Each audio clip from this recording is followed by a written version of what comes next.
Yo dikepyo wae taneh lamun yen to Kakang Sucitra bakal unggul musuh Kumbayana. Nadyan Awana Windanana mesti ora bakal kelakon. Adoh lintang luku sawat abrakai. Coba jempute nanging taneh kenane Kakang.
Lah kok jembul Sucitra.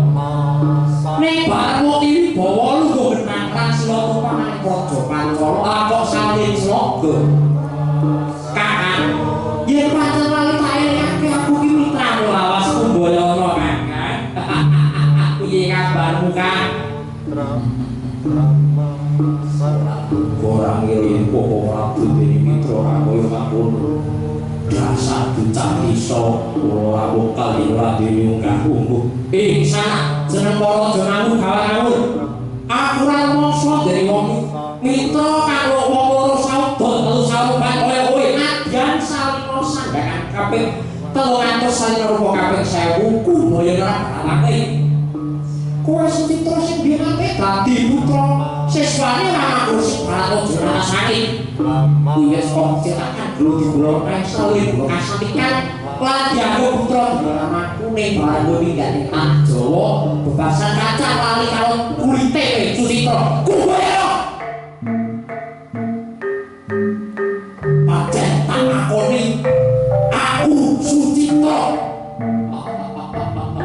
Rani Sucitra sing biyen wis mati aku Sucitra putrane mantu Prabu Gandhabayu lan saiki dadi ratu Pancala lakon kawulingan bojowangan wis tak gua adoh olehku Kumbayana Gurwa Panjenengan yen kowe tau kalasane nata ing takolatus negara sapi cacat 300 kawan kabeh kukupen minangka kalasane nata nanging dudu minangka mitramu ora sudi aku Sucitra ora lupa jeneng Kumbayana sing dene ambekake wah Sucitra pancen keblinger kowe mandeng kawit awet urunan matane praja Pancala Gandhawana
sangsaya tawaras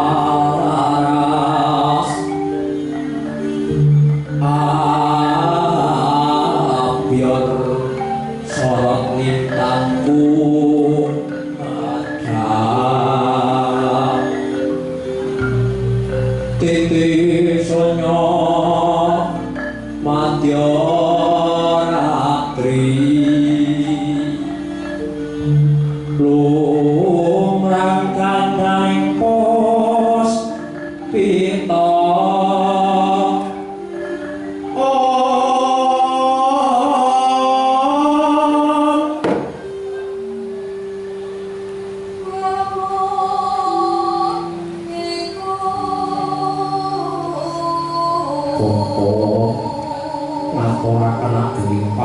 kang tanpa pindhan dene paduka sampun kersa paring piwucal kula wetah kula sakadang ing bab pola kaprajuritan kota rakit gelaning perang ugi kapring gelaning sawiring gegaman bapa pramila nika kersa bapa paring pangandikan piwales menapa ingkang saged kawula pisungsungaken tumrap sedaya kawruh tandha saking katresnan paduka dhateng kawula.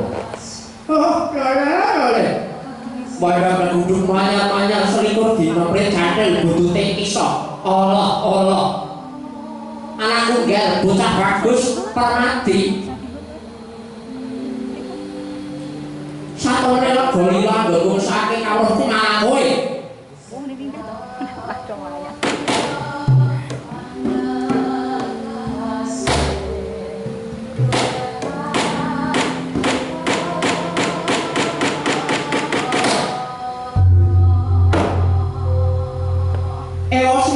Kowe bakal topi sungsung ampun bapa dudu Mas Picis Raja Brana kandhak jaluk nanging namung pendhadharan kapungkasan tandha para siswa buntas anggo nganggo kawit pertapan saka lima kene lajeng menapa nika bapa putra salaku jatraku Angkaraga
Prabu Pandu Pranata. Yen mati piye kamu? Kami pasang Kalimantan bintene bina saking Iloduni paman. Soal kula mun didhawuhi guru nabi kula pun bapa Begawan Durna pinaka dadaran ingkang pungkasan. Kawula menika nuwun sewu kepareng gali dalem dinten samangke kawula berdak. Kawula sun panggilan gawani manah paduka kula sonaken wonten ngasalipun bapa Begawan pinaka bebanten. Ya. Ini putrane Swardi Prabu Pandu mula wongkal, ora wongkal yen dhewe ketedak kakilan. Nggih, mati. Kowe iki bali. Kowe mung delokake malah gurumu Begawan Durna. Kalau tuwa keng lapus kali bawa Sultan Atuk kali wah ayo cobane mati.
kowe saiki dadi bandang nggo depok ning abot Begawan Durna piye isih nok apa wis rasane menang darah pirang-pirang kali kapungkur kaya jane atiku isih bawa-bawa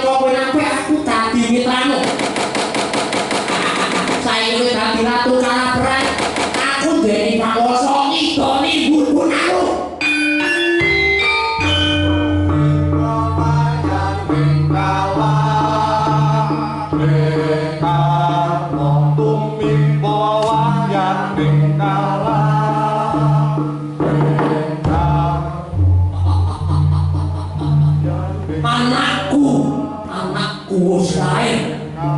Bocah kang lair salolak nihutra.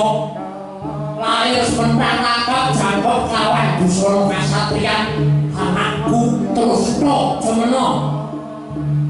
Dono. Yo bayi iki kang bakal dadi jalaran patimu besok sajroning perang Baratayuda Jaya Winangun.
Wajibane dhewe-dhewe, tur napa dumadha suci tapa umbaya bakal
Kyai Narmanyura kang keduga bakal nutapake bali wengyolane.